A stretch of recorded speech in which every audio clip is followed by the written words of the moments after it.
आणि एक महत्त्वाची अपडेट हाती येते। वाल्मिक कराड हाच संतोष देशमुखांच्या हत्येचा मास्टरमाइंड असल्याचं सीआयडीनं दाखल केलेल्या आरोपपत्रातनं आता समोर आलेलं आहे। तशी माहिती आता समोर आली आहे। खंडणी प्रकरणामध्ये अडथळा आणल्यामुळे देशमुखांची हत्या करण्यात आल्याचं या आरोपपत्रात नमूद करण्यात आलं आहे। काही एक स्वजल लोक असतील नाव सांगता येते, पण असं कुठलंही आमच्या जितक्या प्रमाणात आम्ही वाचले त्या प्रमाणामध्ये असं कुठलंही दिसून आलेलं नाही।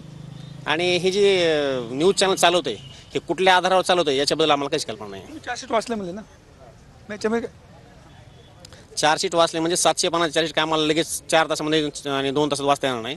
त्याला थोडा वेळ लागणार, थोडा वेळ द्या, त्याचं नक्कीच विश्लेषण आम्ही करू की त्यात नेमका सहभाग दिसून येतोय नाही दिसतोय किंवा पुरावे आहेत नाही आहेत, चार्जशीटमध्ये खरंच यांचा सहभाग आहे का नाही याचं 100% आम्ही विश्लेषण करू। पण या स्टेजला तरी कुठलाही वकील याचं विश्लेषण करू शकत नाही। दावा केला जातोय नाही, दावा आता तुमचाच फक्त मीडिया करते, मीडिया सोडून आणखी कोणी दावा केलेला नाही आहे। फक्त मीडियावरच चालू आहे की हा मुख्य आरोपी का दुसरा मुख्य आरोपी, याबद्दल कुठल्याही रितसर एखाद्या ऑथेंटिक पर्सनने त्याचा दावा केलेला नाही आहे।